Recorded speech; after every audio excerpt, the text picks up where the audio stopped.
Bonjour à tous. 온라인 수양회에 함께 하신 우리 성도들께 하나님 앞에 감사하고 Je rends gloire à Dieu pour les frères et sœurs qui participent à la retraite en ligne et que tous les frères et sœurs puissent recevoir la grâce de Dieu et rendre louange et gloire à Dieu. Aujourd'hui, nous allons d'abord lire la Bible. Actes, chapitre 13. Nous allons lire ensemble. Actes, chapitre 13, du verset 18 au verset 41. Paul et ses compagnons, s'étant embarqués à Paphos, se rendirent à Perge en Pamphylie. Jean se sépara d'eux et retourna à Jérusalem. De Perge, ils poursuivirent leur route et arrivèrent à Antioche de Pisidie. Étant entrés dans la synagogue le jour du sabbat, ils s'assirent. Après la lecture de la loi et des prophètes, les chefs de la synagogue leur envoyèrent dire « Hommes frères, si vous avez quelques exhortations à adresser au peuple, parlez. » Paul se leva et ayant fait signe de la main, il dit « Hommes israélites, et vous qui craignez Dieu, écoutez. Le Dieu de ce peuple d'Israël a choisi nos pères, et mis ce peuple en honneur pendant son séjour au pays d'Égypte, et il en fit sortir par son bras puissant. Il les nourrit près de 40 ans dans le désert, et ayant détruit 7 nations au pays de Canaan, il leur en accorda le territoire comme propriété. Après cela, durant 450 ans environ, il leur donna des juges jusqu'au prophète Samuel. Ils demandèrent alors un roi, et Dieu leur donna pendant 40 ans Saül, fils de Kis, de la tribu de Benjamin. Puis l'ayant rejeté, il leur suscita pour roi David, auquel il a rendu ce témoignage. J'ai trouvé David, fils d'Isaïe, homme selon mon cœur, qui accomplira toutes mes volontés. C'est de la postérité de David que Dieu, selon sa promesse, a suscité à Israël un sauveur qui est Jésus. Avant sa venue, Jean avait prêché le baptême de repentance à tout le peuple d'Israël. Et lorsque Jean achevait sa course, il disait « Je ne suis pas celui que vous pensez, mais voici, après moi, vient celui des pieds duquel je ne suis pas digne de délier les souliers. Hommes, frères, fils de la race d'Abraham, et vous qui craignez Dieu, c'est à vous que cette parole de salut a été envoyée. Car les habitants de Jérusalem et leurs chefs ont méconnu Jésus, et en le condamnant, ils ont accompli les paroles des prophètes qui se lisent chaque sabbat. Quoiqu'ils ne trouvassent en lui rien qui fût digne de mort, ils ont demandé à Pilate de le faire mourir. Et après qu'ils eurent accompli tout ce qui est écrit de lui, ils le descendirent de la croix et le déposèrent dans un sépulcre, mais Dieu l'a ressuscité des morts. Il est apparu pendant plusieurs jours à ceux qui étaient montés avec lui de la Galilée à Jérusalem et qui sont maintenant ses témoins auprès du peuple. Et nous vous annonçons cette bonne nouvelle que la promesse faite à nos pères, Dieu l'a accomplie pour nous, leurs enfants, en ressuscitant Jésus, selon ce qui est écrit dans le psaume 2e, « Tu es mon fils, je t'ai engendré aujourd'hui ». Qu'il est ressuscité des morts, de telle sorte qu'il ne retournera pas à la corruption. C'est ce qu'il a déclaré en disant « Je vous donnerai les grâces saintes promises à David, ces grâces qui sont assurées. » C'est pourquoi il dit encore ailleurs « Tu ne permettras pas que ton sein voie la corruption. » Or, David, après avoir en son temps servi au dessein de Dieu, est mort, a été réuni à ses pères et a vu la corruption, mais celui que Dieu a ressuscité n'a pas vu la corruption. Sachez donc, hommes frères, que c'est par lui que le pardon des péchés vous est annoncé, et que quiconque croit est justifié par lui de toutes les choses dont vous ne pouviez être justifiés par la loi de Moïse. Ainsi prenez garde qu'il ne vous arrive ce qui est dit dans les prophètes. Voyez, contempteurs, soyez étonnés et disparaissez, car je vais faire en vos jours, une œuvre que vous ne croiriez pas si on vous l'a racontée.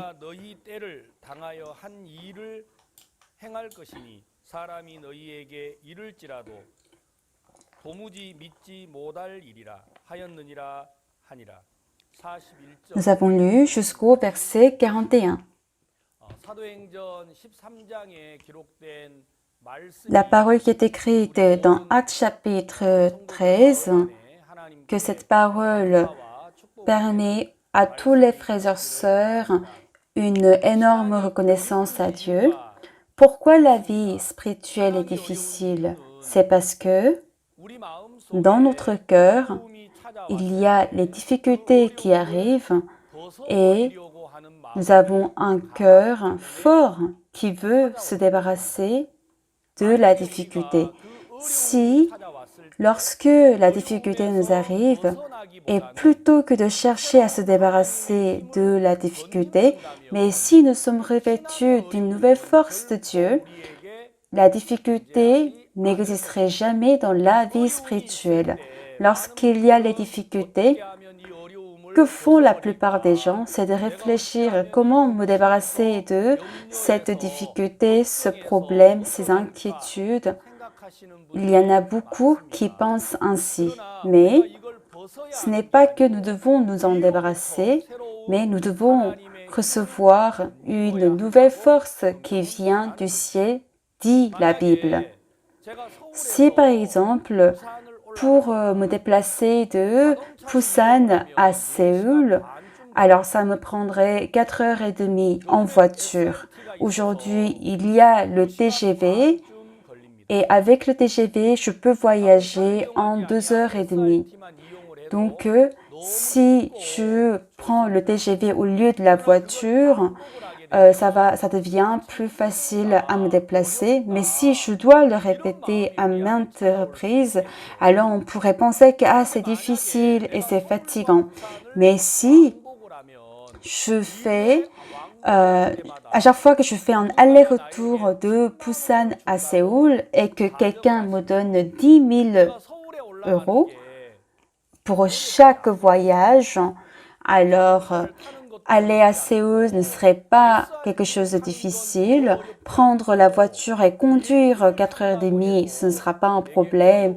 Ou prendre le train ou l'avion ne serait pas un problème du tout.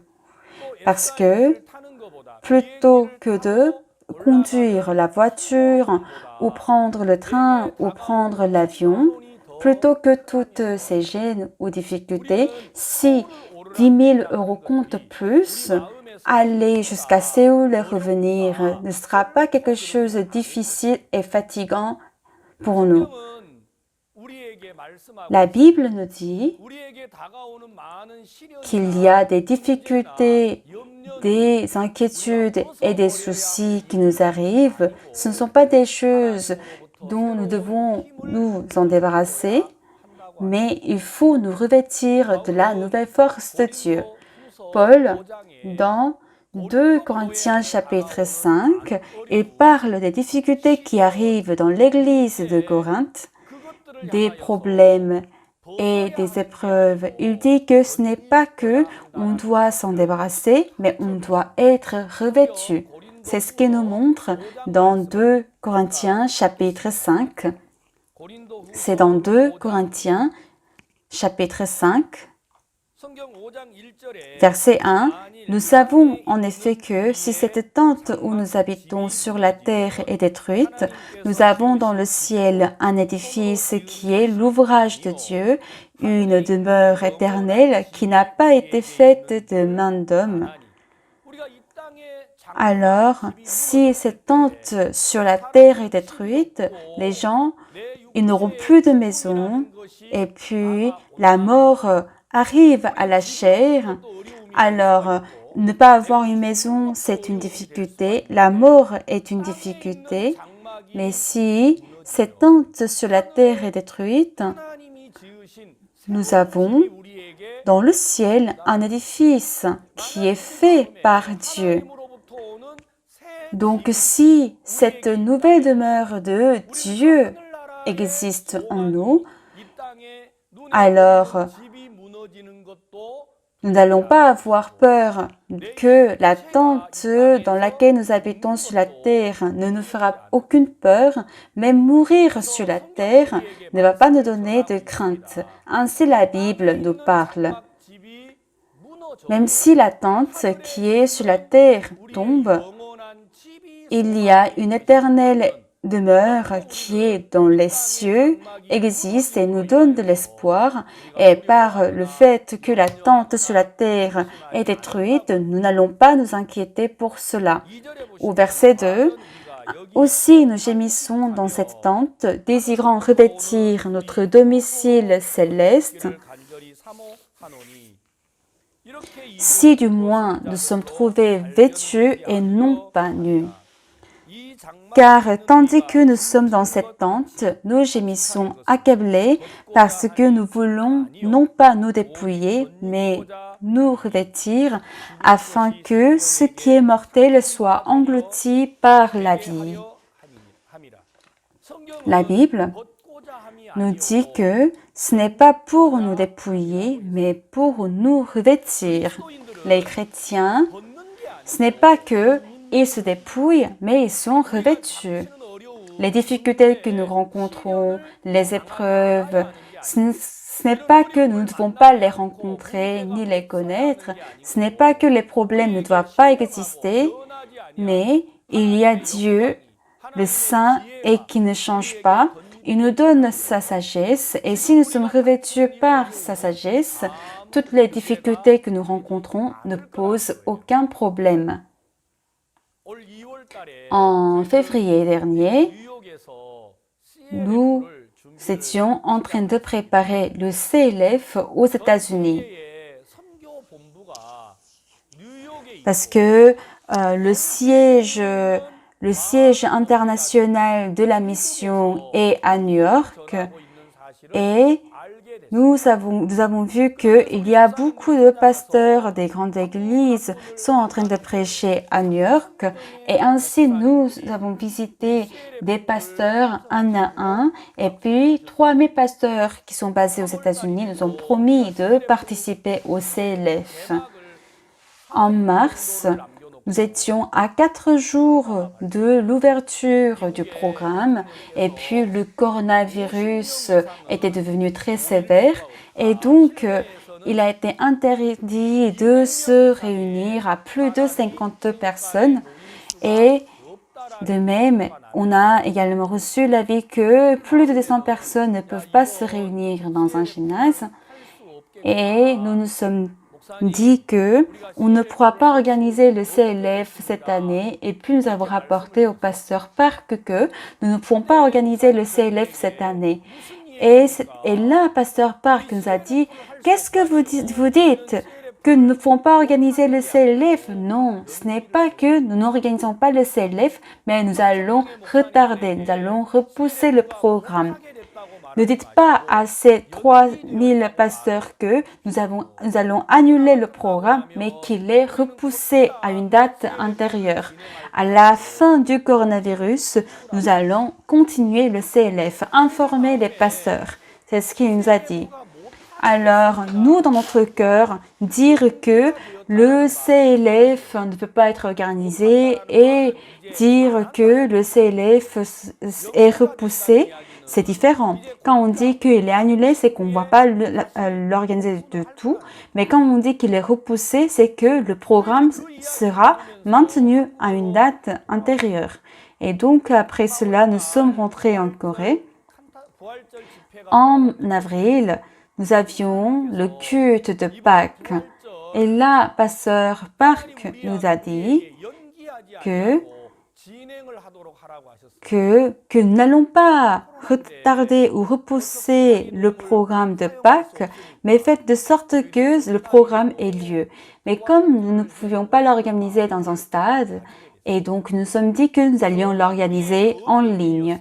C'était quelque chose qui n'avait jamais eu lieu auparavant, car nous n'avons jamais pensé que nous pourrions organiser un jour le culte de Pâques en ligne. Mais une sagesse nouvelle qui vient du haut nous a revêtus et ainsi Dieu nous a guidés vers un nouveau chemin.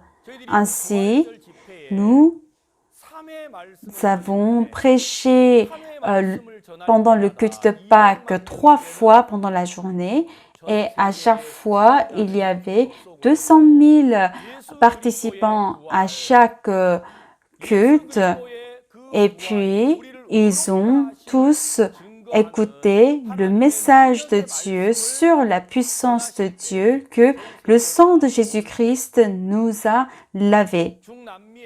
Et c'était merveilleux. Seulement en Amérique latine, il y avait plus de 500 000 personnes qui ont écouté, 500 000 personnes qui ont écouté la parole en espagnol. Et il y avait plus de 4 000 personnes qui ont témoigné en direct, qui ont reçu la parole et qui ont reçu le salut. Et donc, nous avons compris que nous pouvons organiser le séminaire en ligne parce que nous n'avons pas pu organiser le culte de Pâques au stade de Goodsack. Nous avons pensé que nous n'allions pas pouvoir l'organiser, mais en préparant le programme, le pasteur nous a dit que ce n'est pas que nous l'annulons, mais c'est que nous repoussons. À chaque fois que nous rencontrons une difficulté, nous disons que on ne pourra pas le faire, c'est pas possible, c'est difficile. Moi de même, j'ai vécu de telle façon. Mais c'est que ce n'est pas que nous ne pourrons pas le faire, mais lorsque nous sommes revêtus par la force de Jésus-Christ, même si on ne peut pas le faire, c'est pas grave. Même si moi je ne peux pas faire, si je suis revêtu par Jésus-Christ, car je ne suis personne, tout problème est résolu par la puissance de Dieu. Le culte de Pâques ne pouvait pas être organisé comme d'habitude, et c'est là que le pasteur Park nous a dit que nous devons tenir cet événement. On ne pouvait pas le repousser. Et là, on a réfléchi. Comment est-ce que nous pourrions le faire? Et là, depuis 20 ans, dans notre mission, nous avons fait l'émission de culte en ligne. Et c'est ce que Dieu nous a fait faire depuis 20 ans. Et là, nous avons eu un cœur de penser à organiser le culte de Pâques en ligne. Et puis, il y a eu 6 millions de personnes qui ont suivi le culte de Pâques en ligne. Quoi? 6 millions de personnes? Comment est-ce qu'ils ont pu écouter notre prédication? C'est quelque chose que nous n'avons jamais pu imaginer. En mai, nous avons organisé le séminaire biblique en ligne, puisque 6 millions de personnes ont écouté le culte de Pâques en ligne, alors nous nous sommes dit que pour le grand séminaire biblique, nous allons réunir 100 millions de personnes qui vont écouter le culte. Si tous les fidèles du monde entier écoutent, ce sera possible. Alors c'est comme ça que nous nous sommes décidés. Mais lorsque le séminaire en ligne a commencé, puisque le monde entier était désespéré du coronavirus, il était saisi de la peur, de la mort et du virus. Et là, c'est de là que la vie la vie de loisirs, que ce soit les jeux ou les séries télévisées, ne pouvaient pas être produits et puis les stations de télé manquaient de programmes. Ainsi, les personnes qui étaient en relation avec nous à travers les cultes en ligne, ils sont allés voir les stations de télé et puis ils ont demandé à ce qu'ils diffusent la prédication de Pasteur Park. Et puis, ces stations de télé, ils ont dit, mais comment est-ce que nous pourrions diffuser les prédications alors que nous ne sommes pas une télévision chrétienne? Et puis, on leur a demandé à ce qu'ils écoutent avant de réfléchir. Et puis, Pasteur Park, il a prêché sur la renaissance du melon. Et ça, c'est devenu un nouveau mot. Et Pasteur Park, il a prêché l'évangile à travers l'histoire du melon jaune qui a été greffé et que nous aussi, nous sommes nés à nouveau. Ah oui, c'est vrai. Alors que moi, je suis une personne si sale et souillée, mais je suis coupée de moi-même et je suis greffée à Jésus-Christ. Ainsi que la justice de Jésus-Christ est manifestée à travers moi. C'est la renaissance du melon.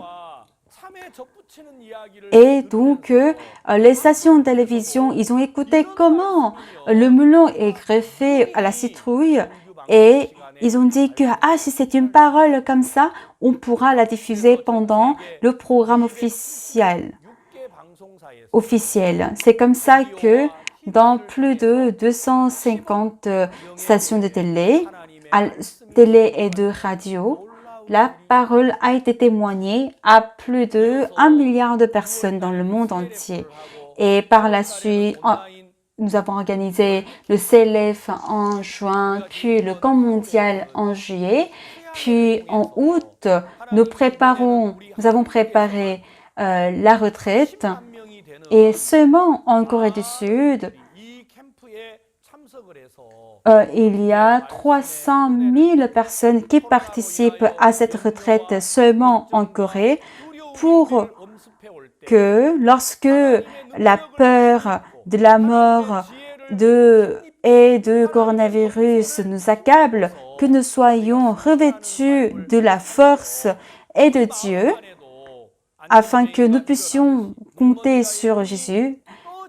Tout comme les yeux du malade les yeux de l'aveugle de naissance est ouvert et que le malade depuis 38 ans se lève, à travers Jésus-Christ, qu'on puisse se lever et marcher et courir à travers la puissance de Dieu. Dieu nous a permis une telle retraite. En lisant Actes, je pouvais voir comment Dieu manifeste sa puissance à travers Paul et montre sa sagesse et sa puissance à travers Paul. Et je suis amenée à réfléchir sur ce sujet.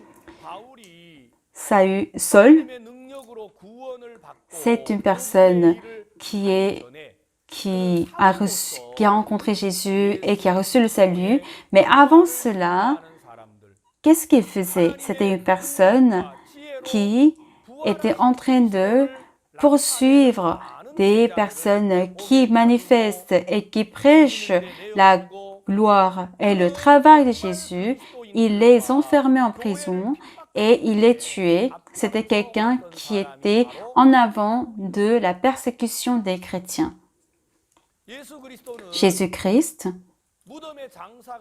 est enseveli et 3 jours plus tard, il est ressuscité. Pendant 40 jours après sa résurrection, il est resté sur la terre et puis il a fait son ascension. Puis après 10 jours, le Saint-Esprit est descendu sur la terre. Étant rempli de Saint-Esprit, il y a eu beaucoup de gens qui ont témoigné le travail de Jésus en comptant sur le nom de Jésus-Christ. Par le nom de Jésus-Christ, le boiteux s'est levé. Alors les disciples ont rendu gloire à Dieu et ils ont dit, c'est au nom de Jésus-Christ que ce boiteux, il est levé. Et à chaque fois qu'il disait le nom de Jésus-Christ, le travail de Dieu est manifesté devant les gens. Ainsi, les pharisiens et les scribes qui ont crucifié Jésus à la croix et qui l'ont tué. Alors, si la résurrection de Jésus est manifestée et que la puissance de Dieu se manifestait à travers les disciples qui témoignaient de Jésus, et lorsqu'ils ont vu comment le boiteux pouvait se lever et marcher, ils ne pouvaient plus le renier. Et donc, ils ont pris un ton sévère aux disciples pour leur interdire de parler de Jésus. Et les disciples ont dit, non, nous ne pouvons pas nous empêcher de parler de ce que nous avons vu et vécu. Ainsi, ils ont enfermé Pierre. Alors, Dieu sort Pierre de la prison afin qu'il prêche encore l'évangile. Et puis, à l'église de Jérusalem, il y avait Anania et sa fille. Et puis, ils ont été enlevés de l'église. Et à travers la mort d'Espagne, il y a eu également quelques difficultés. Dans Actes chapitre 8, il y avait une grande persécution à l'église de Jérusalem. Et donc, tout le monde était dispersé sauf les apôtres. Dans le cœur des personnes qui se sont dispersées, ils savaient que Jésus-Christ est ressuscité, il a dompté la mort, et c'est à travers sa puissance que le boiteux s'est levé. Et pendant qu'il prêchait cette parole, la puissance de Dieu continuait à se manifester. Et puis, toutes les personnes qui étaient dispersées, ils ont prêché l'évangile et ils étaient remplis de la grande joie. Saul ne voulait pas que la résurrection de Jésus soit propagée parce que lui, il a vu comment Jésus-Christ, il était crucifié, il a vu comment il était enseveli et il a vu de même comment on a fermé la grotte de sa sépulcre. Non, c'est pas possible. Comment un mort peut être ressuscité? Ça n'a pas de sens. Ce sont des personnes qui mettent le désordre dans la société. Ce sont des personnes qui fascinent les autres. Ce sont les vices de la société. Et c'est ainsi qu'il était avant tout devant tous pour pouvoir arrêter des personnes qui annoncent la résurrection de Jésus et il les a enfermés en prison et il les a menés à la mort. Saul, il a reçu plus de puissance et donc il inspirait de la menace et il est allé à Damas et donc il allait à Damas pour pouvoir enfermer les autres disciples qui étaient et c'est sur le chemin qu'il rencontre Jésus. Il y avait une forte lumière qui l'illuminait et puis il est tombé. Qui es-tu? Qui es-tu? Et Jésus a répondu, moi je suis Jésus que tu persécutes. Comment? Vous êtes Jésus? Vous êtes mort. Vous êtes crucifié à la croix. Vous avez été enseveli dans la grotte, dans la sépulcre. Non, je suis Jésus que tu persécutes.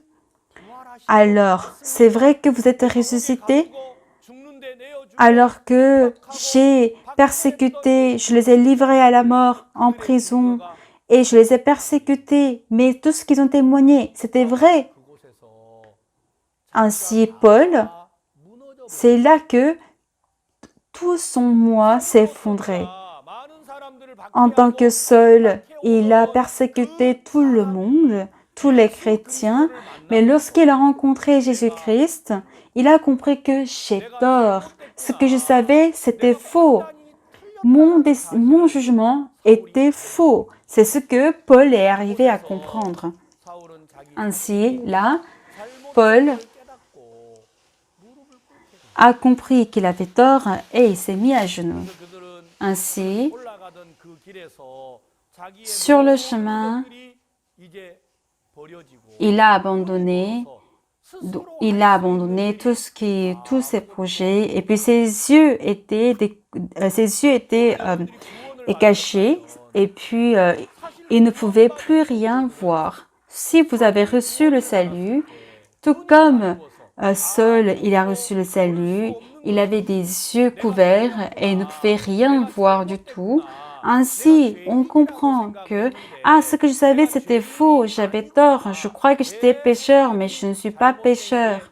Et ainsi, si on est sûr que nos pensées, nous avons tort, alors nous ne vivons plus selon nos pensées, selon notre chemin et notre expérience. Nous devons abandonner cette vie. Seul, il a été mené par les autres pour aller à Damas et puis il va à Tars en Cilicie pour servir Dieu. Aujourd'hui, j'ai lu la parole en Actes chapitre 13. À travers Actes chapitre 13, l'évangile que témoigne Paul, c'est la chose nécessaire pour nous d'aujourd'hui, car c'est la puissance, la sagesse et le pouvoir de Dieu. Comment Paul il pouvait témoigner avec autant de courage? Comment? Lorsque Paul il allait à Damas et il a rencontré Jésus, et puis il a cru en sa mort et la résurrection, et il a reçu le salut. Ainsi, Jésus-Christ avait un plan pour Paul. Dieu, il avait le plan de prêcher l'évangile aux païens à travers Paul, et ainsi, il voulait travailler avec Paul, mais Ananias, donc Dieu dit à Ananias, tu vas voir Saul et tu vas prier pour lui, et lorsque tu prieras pour lui, une sorte d'écaille va tomber de ses yeux et il va recouvrir la vue. Comment? Et c'est bien Saul que je connais, c'est quelqu'un qui enferme ceux qui connaissent Jésus, et c'est celui qui a livré tous mes frères pour la prison et pour la mort. C'est quelqu'un qui inspire de la menace. Mais est-ce que tu veux que je le rencontre? Alors, seul que connaissait Ananias, c'était qui? C'était celui qui persécute les chrétiens. Mais seul que Jésus-Christ connaissait, qui était-il? C'était celui qui est choisi pour le travail de Dieu. C'est le travailleur de Dieu. Les pensées que nous connaissons, le cœur que nous connaissons, lorsque souvent il nous mène vers un chemin qui est différent de Dieu. Si nous traitons Saul avec le cœur d'Ananias, alors finalement nous allons abandonner et désobéir à la parole de Dieu. Pour la vie spirituelle, lorsque nous pensons que nous avons raison, alors nous ne pouvons pas accepter la parole de Dieu. Il y a une personne qui s'appelle Pierre. Dieu dit à Pierre d'aller chez Corneille pour mener la famille de Corneille au salut. Mais puisque Corneille était, Pierre était juif et Corneille était païen, et donc c'était pas facile pour lui d'aller chez Corneille. Et Dieu a montré une révélation. Il y avait une nappe qui est descendue, et puis les quatre côtés de la nappe étaient liés.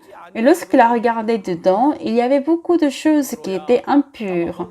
Et une voix disait, Pierre, mangeons. Et là, qu'est-ce que Pierre a dit? Il a dit, moi, je n'ai jamais mangé ce qui est impur. Je ne mange jamais ce qui est impur. Moi, je mange seulement ce qui est pur. Mais Dieu dit, mange-en. Il dit, non, je ne mange pas. Dieu dit, mange. Non, je ne mange pas. À 3 reprises, Pierre n'a pas mangé alors que c'est Dieu qui le disait. Et Dieu a dit, ne dis pas, je ne dis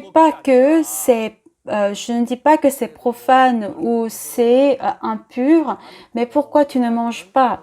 Et finalement, Pierre n'a pas mangé et puis la nappe est remontée au ciel. Et lorsque il y avait des personnes que Corneille a envoyées arriver chez Pierre, c'est là que Pierre a compris, ah, Dieu veut que je prêche la parole aux païens. C'est ainsi qu'il va chez Corneille et prêche la parole. Dans notre cœur, lorsque nous prêchons la parole, lorsque nous manifestons le travail et la puissance de Dieu, ce que nous pensons être vrai, ce que nous pensons connaître exact, et nos expériences, si nous avons ces choses, ce sont ces choses qui vont nous empêcher d'obéir à la parole. Même Pierre, qui est l'apôtre de la foi, lui aussi, il avait sa pensée qui disait que non, moi je ne mange pas ce qui est profane et impur, puisqu'il avait ses pensées, même si c'était Dieu qui parlait, il ne pouvait pas accepter. Paul, dans Actes chapitre 13, qu'est-ce qu'il voulait nous dire?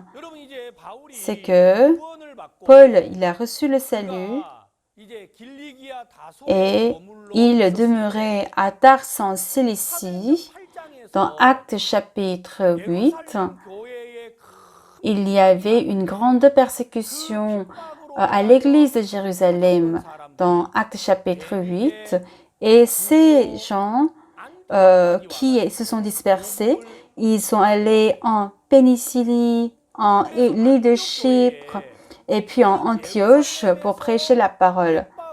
Donc jusqu'à Antioche, les personnes qui ont quitté Jérusalem à cause de la persécution, en prêchant l'évangile, ils sont arrivés jusqu'à Antioche. Et puis, il y avait de plus en plus de fidèles qui ont reçu le salut à Antioche. Et c'est ainsi que l'église de Jérusalem a envoyé Barnabas à l'église d'Antioche. Et donc, Barnabas, il conduit l'église à Antioche et un jour il va à Tars et puis il va venir avec eux, ceux qui étaient là pour pouvoir servir l'église de l'Antioche ensemble. Ils ont donc servi le Seigneur dans cette église et là Barnabas et Paul vont pour le voyage missionnaire. C'est ce que nous connaissons comme le premier voyage missionnaire de Paul. Paul, lorsqu'il va pour le voyage missionnaire, Paul et Antioche, donc Paul et Barnabas, ils étaient en Antioche, en Tarse, et puis ils sont partis pour l'île de Chypre. C'est là où le proconsul Sergius Paulus a reçu le salut, et puis il y avait un grand travail de Dieu. Ainsi, ils vont désormais à Antioche de Pisidie.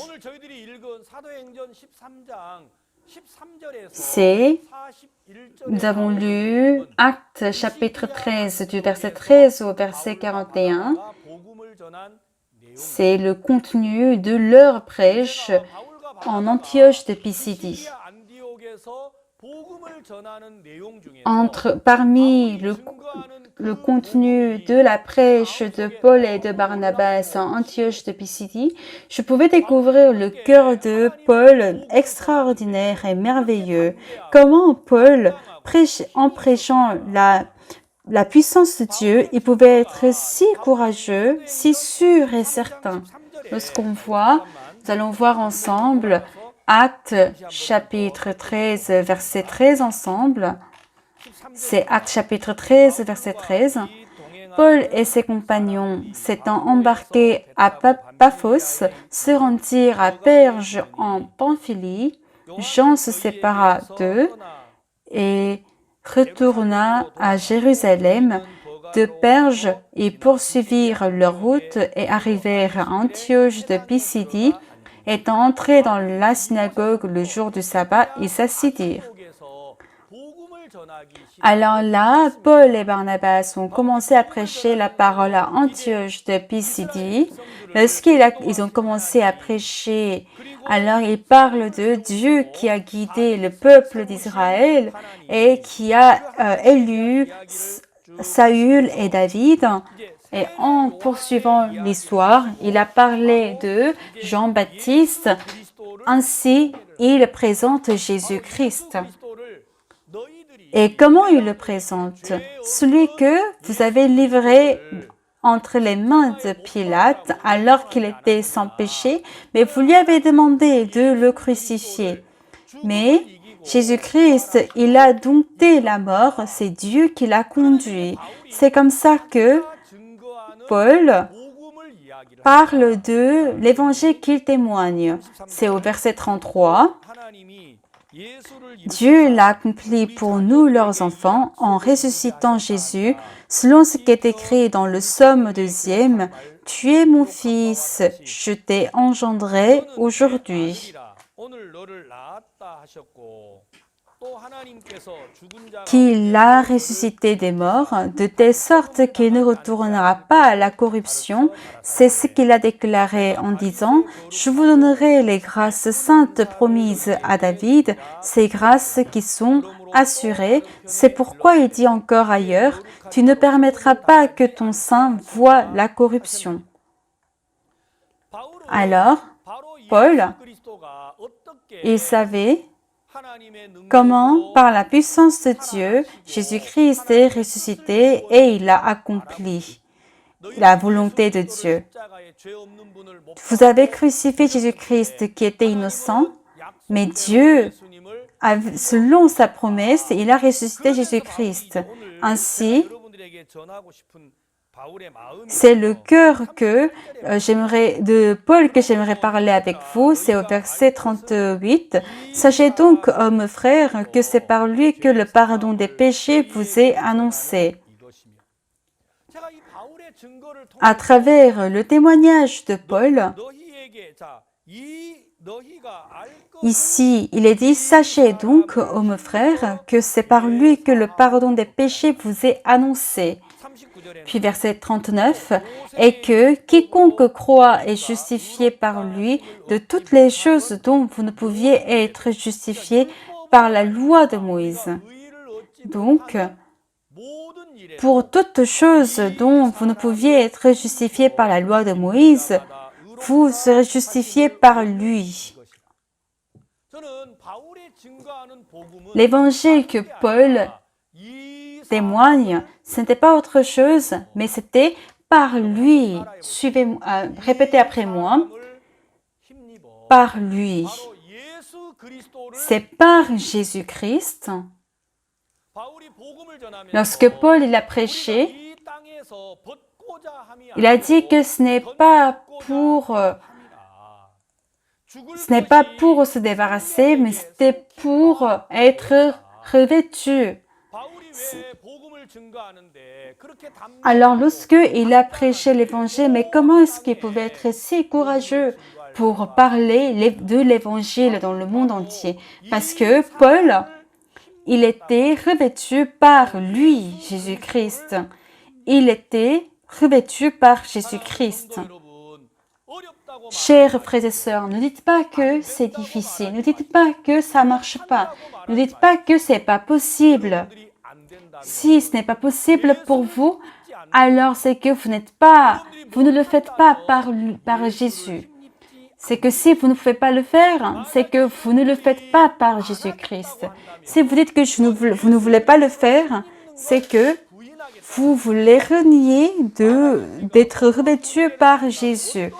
Quels que soient les problèmes et les difficultés que nous rencontrons, si nous sommes revêtus par Jésus-Christ et que nous sommes revêtus par Jésus, alors que ce soit la mort, la tristesse, la peur, ne pourront pas nous accabler. 해할 수 없을 것입니다. et ne pourront jamais nous accabler. Le Covid-19 a pris à l'assaut le cœur de tout le monde. Là, pasteur Park nous a dit, il a dit que le coronavirus ne nous mettra jamais dans les problèmes. Le coronavirus ne nous fera jamais peur parce que il est une bénédiction pour nous. 모두가 코로나 때문에 Tout le monde tremblait de peur du coronavirus, mais comment le serviteur de Dieu pouvait nous dire que 말할 수 nous parler de l'espoir, dans le coronavirus parce que il est parlé par Jésus-Christ. 여러분의 삶 속에 그리스도를 힘입는 것은 Être revêtu par Jésus-Christ, ça c'est la sagesse, la force et le pouvoir dans la vie spirituelle. Si nous ne comptons pas sur Jésus-Christ, ça c'est le péché et le mal. Beaucoup de chrétiens, après avoir reçu le salut, ils ne comptent pas sur Jésus, ils ne sont pas revêtus par Jésus et donc ils disent que c'est difficile, que c'est fatigant et que ça ne marche pas. Désormais, nous les chrétiens, depuis notre cœur et depuis nos lèvres, nous devons enlever ce mot. 로마서 8장에 Dans Romains chapitre 8, dans la Bible, dans Romains chapitre 8,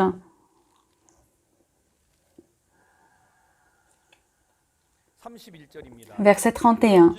Que dirons-nous donc à l'égard de ces choses? Si Dieu est pour nous, qui sera contre nous? 누가 우리를 대적하리요?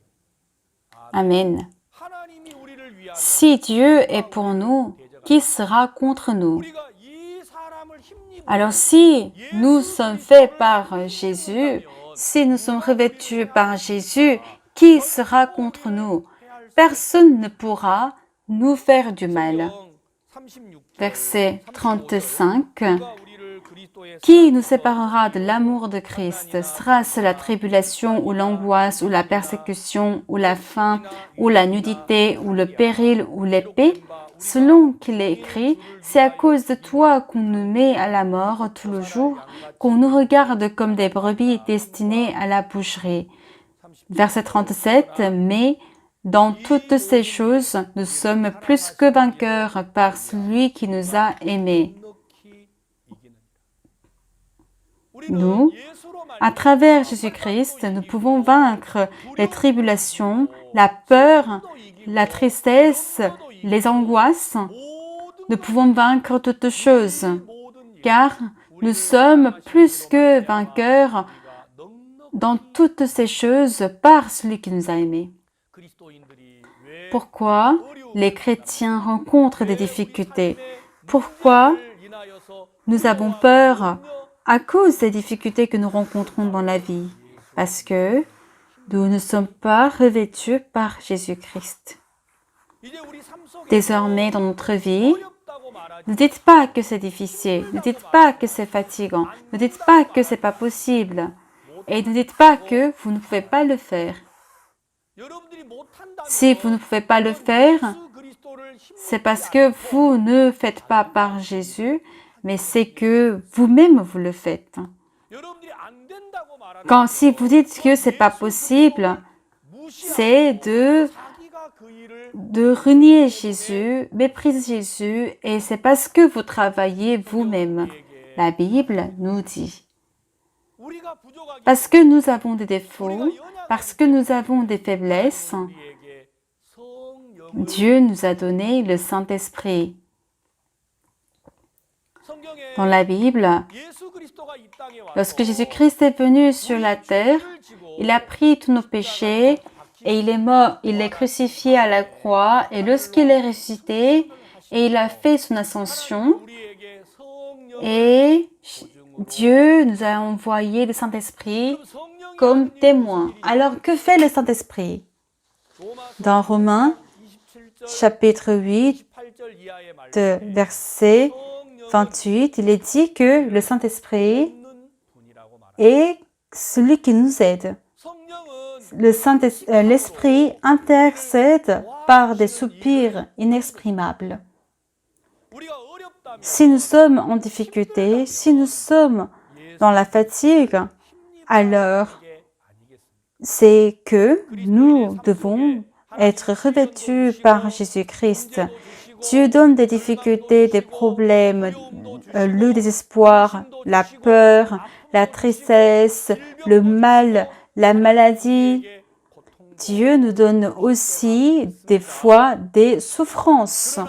Mais dans toutes ces choses, nous sommes plus que vainqueurs par Jésus-Christ.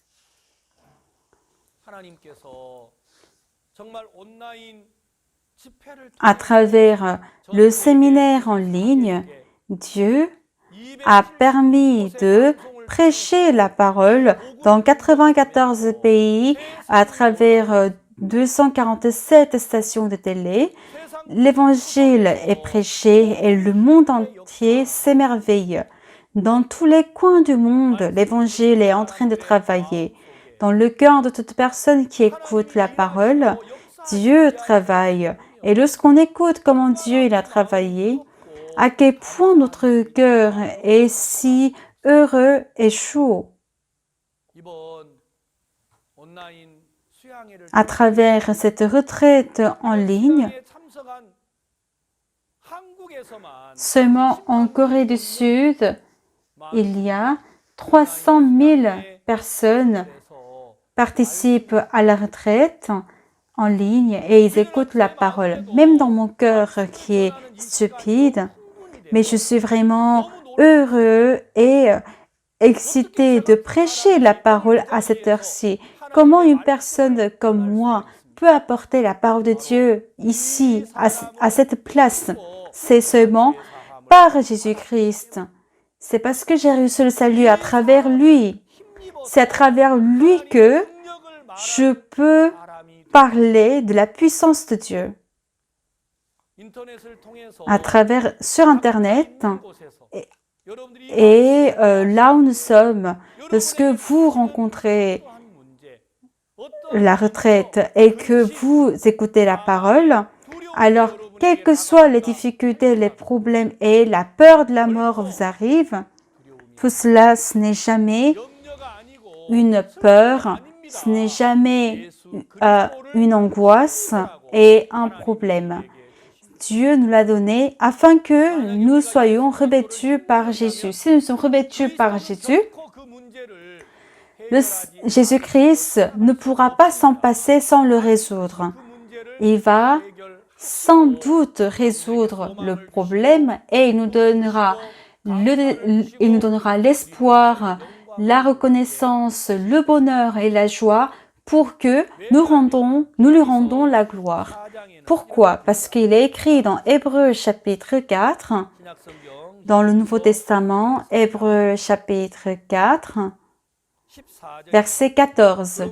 Ainsi, puisque nous avons un grand souverain sacrificateur qui a traversé les cieux, Jésus, le Fils de Dieu, demeurons fermes dans la foi que nous professons.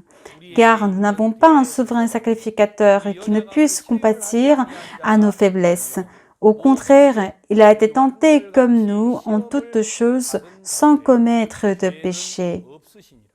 Approchons-nous donc avec assurance du trône de la grâce afin d'obtenir miséricorde et de trouver grâce pour être secourus dans nos besoins.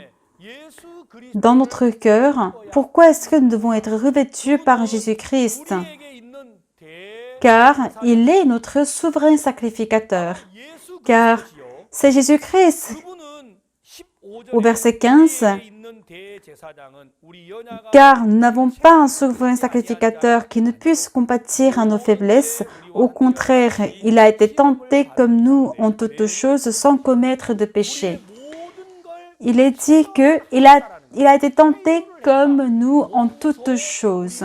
C'est que il a vécu en toutes choses comme nous. Les difficultés que nous rencontrons, les problèmes, les maladies, tout ça, Jésus-Christ, il a déjà tout vécu. Lui-même, il les a vécus. Nous sommes tombés, mais Jésus-Christ, il a dominé. nous tombons dans la frustration, dans la tristesse, dans le problème, nous sommes traînés par la maladie. Mais Jésus-Christ, il a dompté la mort, il a dompté le péché, il a dompté le diable, il a dompté la maladie.